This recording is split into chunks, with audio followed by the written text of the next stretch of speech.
footsteps behind me weren't mine.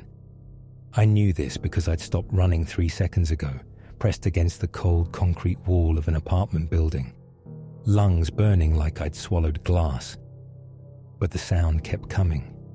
Sharp clicks on wet stone, echoing off the narrow walls of Bongcheon-dong's twisted alleys.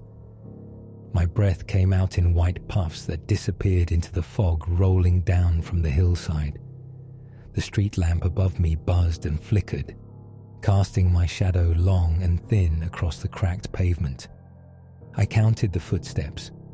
1, 2, 3. They stopped. The silence was worse than the sound. In that quiet, I could hear my heart hammering against my ribs, the distant hum of a convenience store's neon sign blocks away, and something else, something like breathing that wasn't my own.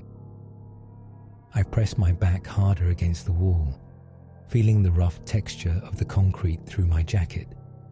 The metal fire escape ladder above me dripped condensation onto my shoulder, cold drops that made me flinch. When I finally worked up the courage to look around the corner, the alley stretched empty before me. No figure, no shadow, just the steep stone steps leading down to the main road, slick with moisture and barely lit by the struggling street lamps. But I could smell something now, something sweet and wrong, like flowers left too long in stagnant water. I started running again, my worn sneakers slipping on the damp steps. Behind me, I heard it resume, the careful, deliberate footsteps that matched my pace but never quite caught up. My apartment was still 6 blocks away, 6 blocks through the maze of shortcuts I'd taken every night for 3 months, thinking I was so clever to save those 10 minutes of walking time. The fog grew thicker as I ran deeper into the residential maze. Street numbers blurred past me on darkened houses. 47-3, 47-5, 47-7. I could hear my own breathing now, ragged and desperate, and underneath it, something else breathing in perfect rhythm. That's when I made the mistake of looking back. Let me back up and tell you how this all started. My name is Ji-hoon, and 3 months ago, I was just another 21-year-old university student drowning in textbooks and caffeine. I spent my days at Yonsei University studying literature, but my nights belonged to the library, not the main library. That closed at 10. I'm talking about the 24-hour study room in the basement of the Humanities building, where the fluorescent lights hummed like dying insects and the air smelled like instant coffee in desperation. I wasn't naturally brilliant like some of my classmates.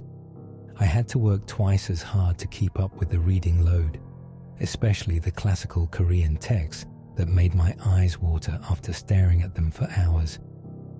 Most nights, I'd leave the library sometime after midnight, usually closer to 1 a.m. By then, the campus was empty except for security guards and the occasional graduate student stumbling out of the lab buildings. The walk home to my one-room apartment near Bongcheon station normally took 25 minutes if I followed the main roads, but I discovered a network of shortcuts through the residential hillside that cut the time down to 15 minutes. These weren't official paths, just narrow passages between apartment buildings, stone staircases that connected different elevation levels, and alleyways that seemed to exist only because the city planners had run out of space. During the day, these shortcuts buzzed with life. Ajumas hanging laundry, kids playing soccer against concrete walls, delivery men on motorcycles weaving between the obstacles. But after midnight, they transformed into something else entirely. The first few times I used the shortcuts, I felt proud of my discovery.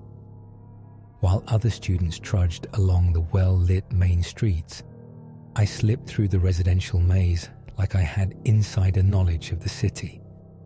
I'd grab a coffee from the GS25 at the station, always the same clerk, a tired-looking woman in her 50s who never made eye contact, and then disappear into the narrow passages that led up the hillside.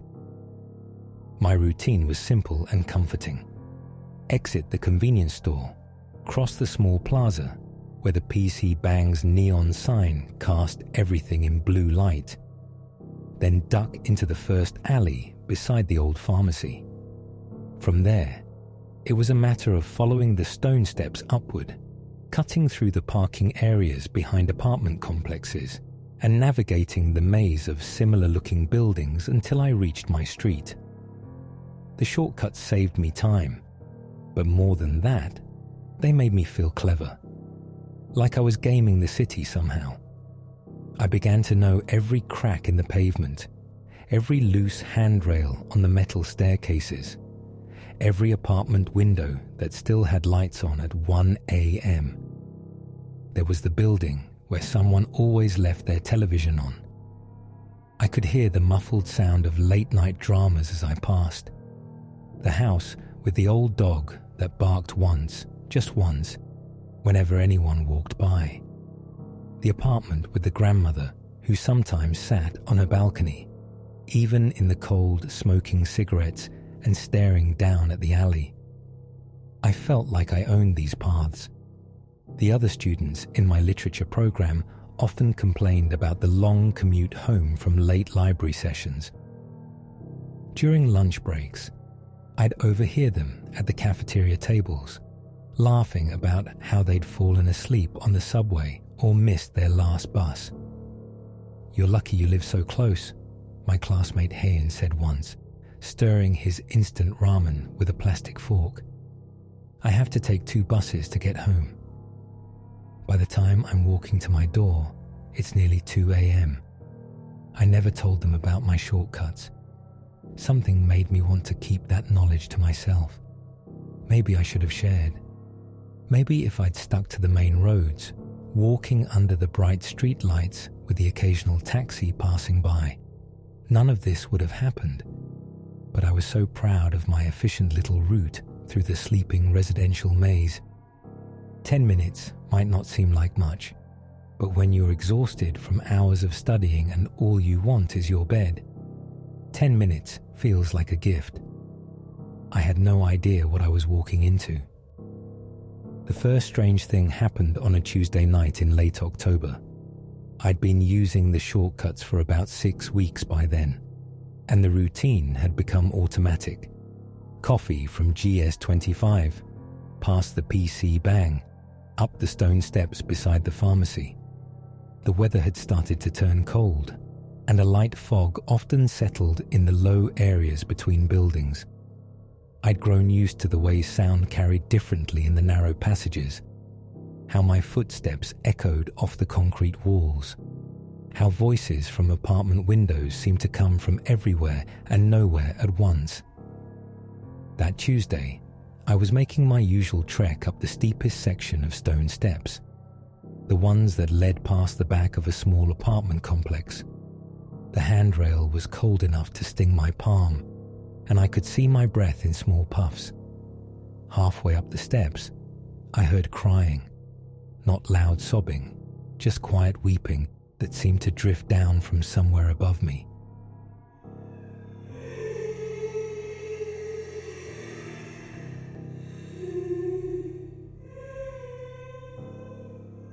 I paused, listening. It sounded like a woman, and the sadness in it made my chest feel tight. I looked up the stairs, but the next landing was shrouded in fog and shadow. The street lamp that usually lit this section had burned out, leaving everything in a grey murk. The crying continued, soft and broken. My first instinct was to help. Maybe someone was hurt or locked out of their apartment. I climbed faster, taking the steps 2 at a time. But as I reached the next landing, the sound stopped abruptly. I stood there for a full minute, listening to nothing but my own breathing and the distant hum of the city below. The landing was empty, just a metal door leading to the apartment building stairwell and a small pile of delivery boxes stacked against the wall. I knocked on the metal door, but no one answered. The building seemed completely quiet. When I finally continued home, I kept looking over my shoulder, but there was nothing behind me except empty stairs disappearing into the fog. I convinced myself it had been a television or radio from one of the apartments. Sound could be tricky in these narrow spaces, bouncing off walls and seeming to come from the wrong direction. 2 nights later, I heard the crying again. This time, it was coming from a different location, down one of the small passages that connected 2 parallel streets. Again, I followed the sound, and again, it stopped the moment I got close. By the 3rd time it happened, I started walking faster through that section of my route. The crying wasn't the only thing. Sometimes, when I was walking through the quietest parts of the residential maze, I'd hear footsteps that weren't quite in sync with mine. I'd stop to check, and the extra footsteps would stop too, but always a half-second later, like an echo that didn't quite match the original sound. I tested this a few times, deliberately changing my pace or stopping suddenly. The extra steps would adjust, but never perfectly. Late one night, as I was passing the building with the old dog that always barked once, the dog didn't make a sound. I paused outside the gate, looking up at the dark windows. That's when I noticed the figure. It was standing under a broken street lamp about 50 meters ahead of me, at the junction where my path split into 2 directions. The light flickered erratically, so I could only see the figure in brief flashes. It looked like a woman, but something about her posture was wrong. She was bent forward at an odd angle, like she was looking for something on the ground, or like her back was curved in a way that backs weren't supposed to curve. I stood still, waiting for her to move or look up. The street lamp flickered once more and went dark. When it came back on 3 seconds later, the figure was gone. I waited another full minute before continuing forward, and I chose the left path instead of the right, just to avoid walking through the exact spot where she'd been standing.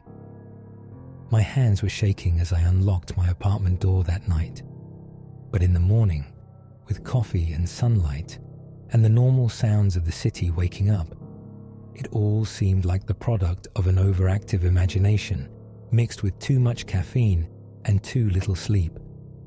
I kept using the shortcuts. By November, the strange encounters were happening every night. It started with my name. I'd be walking through one of the narrower passages, maybe checking my phone or thinking about an assignment due the next day, when I'd hear it whispered from somewhere behind me. Ji-hoon. Not loud, not urgent. Just my name spoken quietly in a voice I didn't recognize. The first time, I spun around so fast I nearly lost my balance on the wet stone steps. The passage behind me was empty, lit by a single struggling street lamp that made everything look grey and flat. "Hello," I called out, feeling foolish. Nothing. But it kept happening.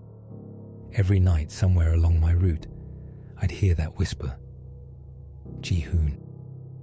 Sometimes it seemed to come from above, like someone leaning out of an apartment window. Sometimes from the side, like someone standing in the shadows between buildings. I started walking faster. The crying was more frequent too, and it seemed to follow a pattern now. I'd hear it from ahead of me, always from the direction I was walking, never from behind. And it was always in places where the fog was thickest, where the streetlights were broken or flickering. Worst of all were the footsteps. They'd started as just a slight delay, that half-second echo that made me think someone else was walking nearby. But now they were deliberate, matching my pace exactly, but coming from somewhere I couldn't identify. I tried everything to pinpoint the source. I'd stop suddenly. The footsteps would continue for 2 more steps before stopping. I'd start walking again.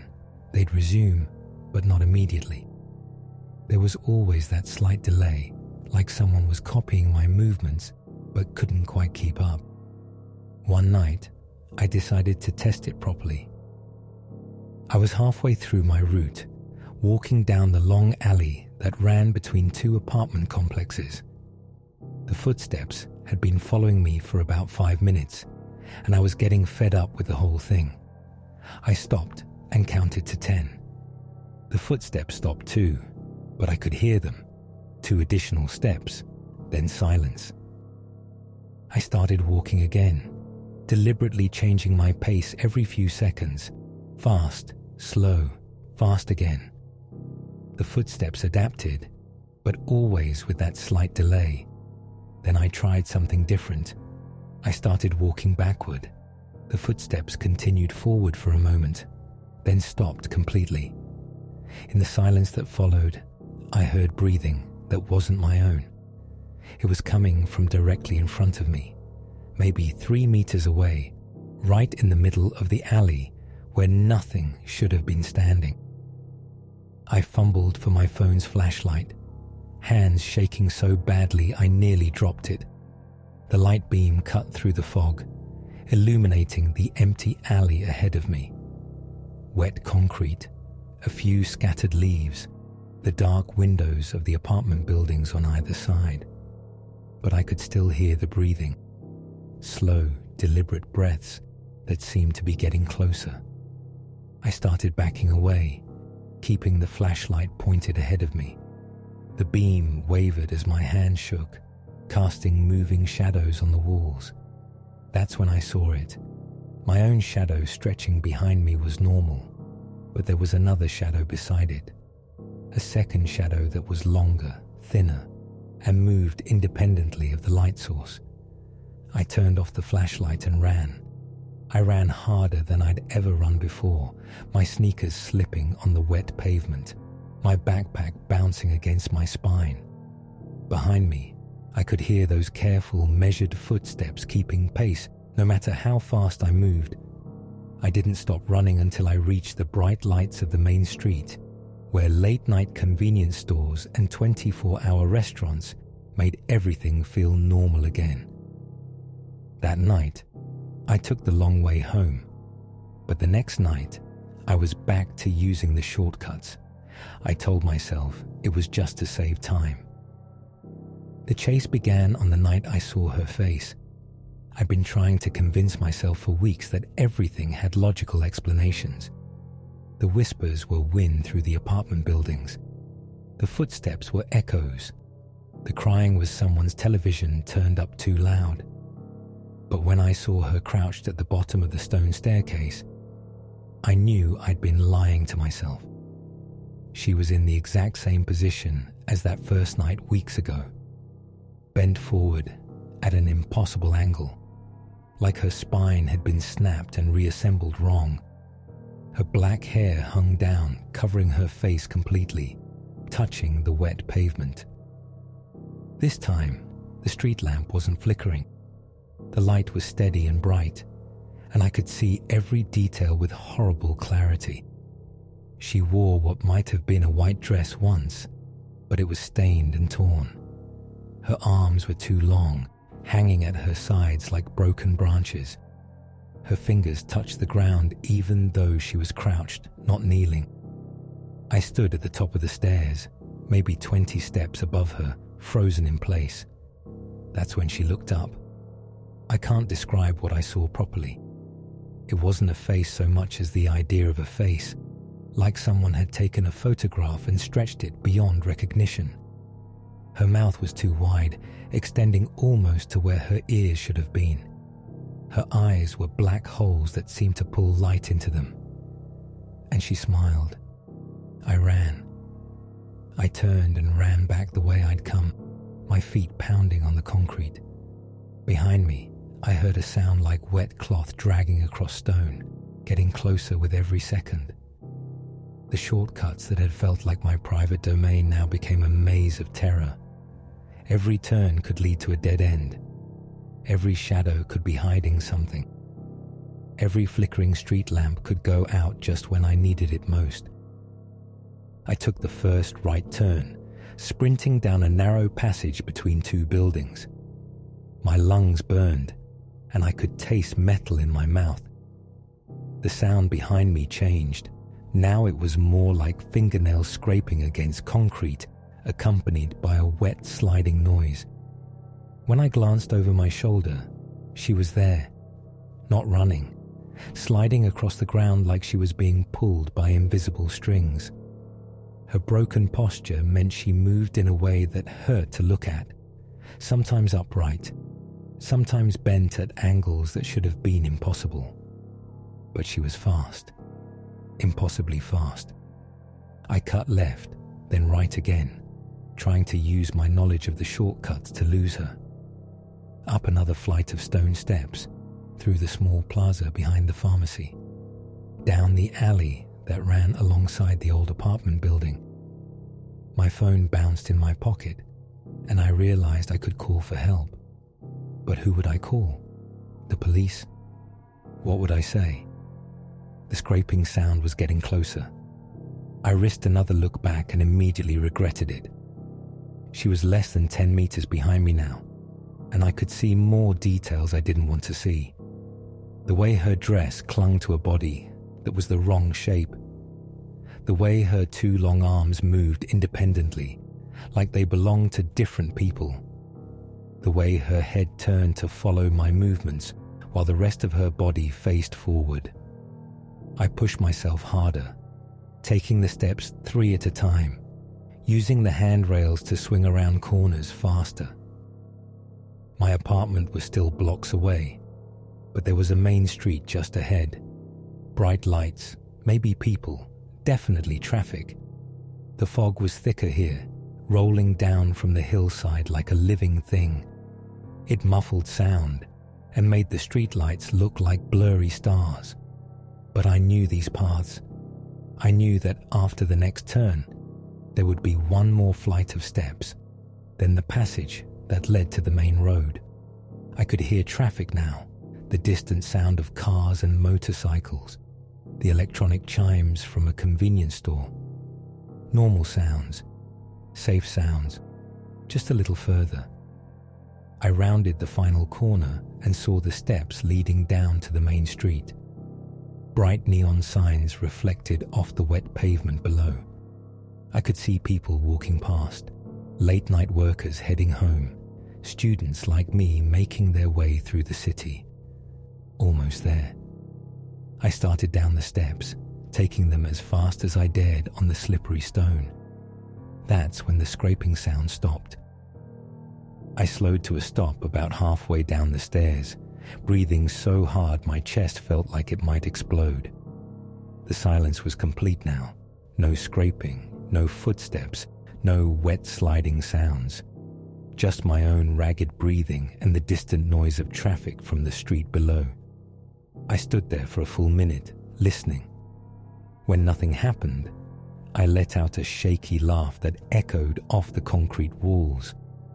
It was the kind of laugh that comes when fear transforms into relief, when your mind starts trying to rationalize what just happened. Maybe I'd imagined the whole thing. Maybe stress and lack of sleep had finally caught up with me, making me see things that weren't there. Maybe I'd been chasing shadows and running from my own paranoia. The main street was right there, maybe 30 more steps down.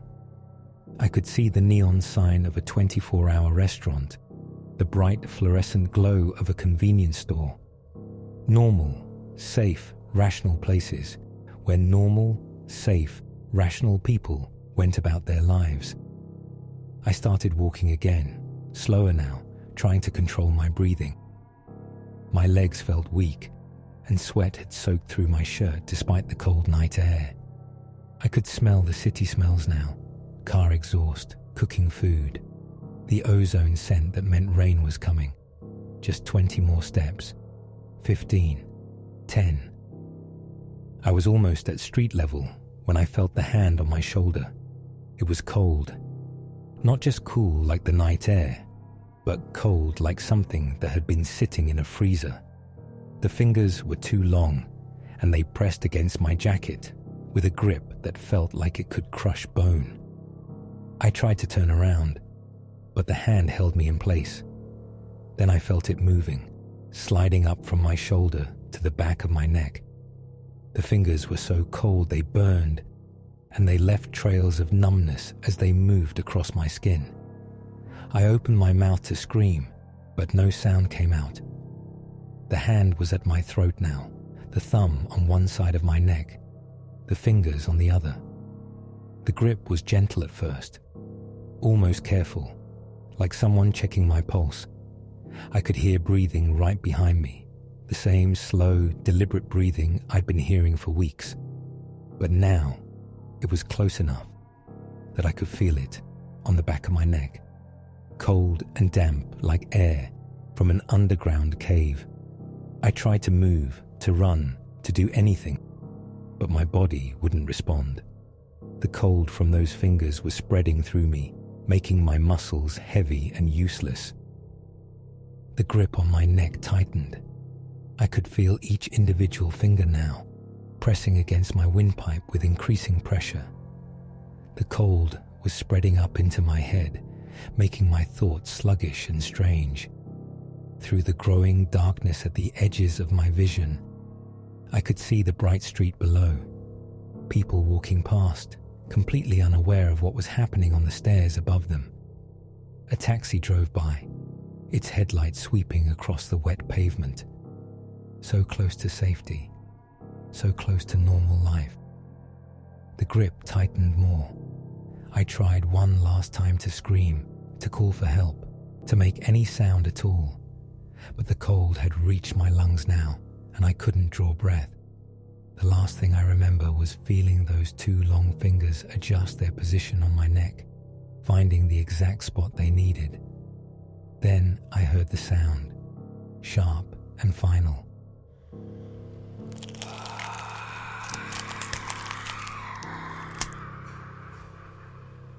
They found Ji-hoon's body the next morning at the bottom of the stone staircase leading down to Bongcheon Row. A delivery driver discovered him around 6 a.m., sprawled on the wet concrete steps like he'd fallen during his descent. His backpack was still on, his phone still in his pocket. His wallet was untouched. The police report was brief and matter-of-fact. No signs of struggle, no evidence of robbery, no witnesses. The investigating officer noted that the stairs were slippery from the fog and recent rain. The lighting was poor. 2 of the street lamps in that section had burned out weeks earlier and hadn't been replaced. Accidental death due to a fall, the report concluded. Victim likely slipped on wet stone while navigating poorly lit stairs during late-night hours. But there was one detail that didn't make it into the official report. The delivery driver who found the body told his friends later that something about the scene bothered him. The way Ji-hoon was positioned, face up, arms at his sides, like he'd been carefully arranged rather than having fallen naturally. And his neck. The angle was all wrong. The coroner confirmed a broken cervical vertebra, consistent with the fall. But privately, he mentioned to a colleague that the specific location and pattern of the injury was unusual, almost like the neck had been twisted deliberately. Ji-hoon's parents held a small funeral. His professors noted that he'd been a dedicated student, always staying late at the library to study. His few friends remembered him as quiet and responsible, not the type to take unnecessary risks. The university installed better lighting on the campus pathways and sent out a safety notice, reminding students to stick to well-lit main roads during late-night hours. The shortcuts through Bongcheon remained dark and empty, waiting for the next person who thought they could save a few minutes by taking the clever route home. What killed Ji-hoon that night on the stairs of Bongcheon? I've been researching this story for months now, and the more I dig into it, the more questions arise. The official police report paints a clear picture. A tired student, slippery steps, poor lighting, and a tragic accident that could happen to anyone. But the details that didn't make it into that report tell a different story. 3 other deaths have occurred in the same area over the past 5 years. All young people walking alone late at night. All found at the bottom of stairs or in narrow alleys. All ruled accidental. The locals have started calling it accident-prone area, but they say it with a look in their eyes that suggests they don't believe their own words. I spoke with a convenience store clerk who works nights in that neighborhood. She told me students often come into her store around midnight, grabbing coffee before heading home through the shortcuts. But lately, she started warning them to take the main roads instead. Why? I asked her. She shrugged, not meeting my eyes. People get tired. They make mistakes. The alleys are dark. When I pressed her, she added something else. Some places in the city just feel hungry, like they're always waiting for someone to make a wrong turn. Could this be explained by simple criminal activity? A robbery gone wrong, evidence cleaned up to make it look like an accident? Possibly. Seoul, like any major city, has its share of crime in dark, isolated areas. Or maybe we're looking at a series of genuine accidents. Young people, exhausted from studying, taking shortcuts through poorly maintained residential areas. Add fog, wet stairs, and burned out streetlights, and tragedy becomes statistically inevitable. But then there are the stories that locals tell when they think no one official is listening. Stories about footsteps that follow people through the maze of shortcuts, about crying heard from empty alleys, about glimpses of someone or something that moves wrong, bends wrong, appears in places where nothing should be. Every culture has its explanations for deaths that don't quite make sense. In Korea, there's a long tradition of believing that some places hold on to pain, that trauma can soak into the very stones and concrete of a location.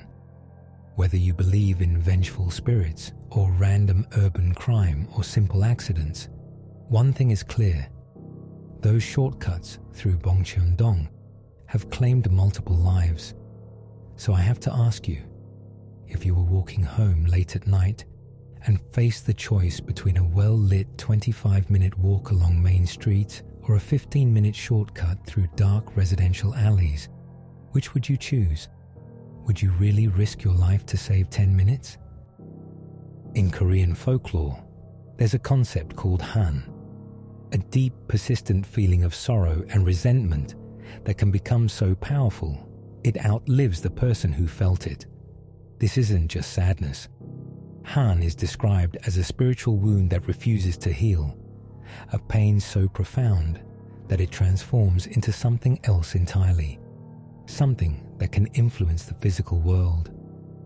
Traditional Korean ghost stories often feature spirits driven by Han, entities that can't move on because their pain has become too heavy for death to carry away. They remain tethered to the places where their suffering was greatest, and they draw others into that same cycle of anguish. The shortcuts of Bongcheon, with their narrow passages and hidden corners, fit perfectly into this cultural framework.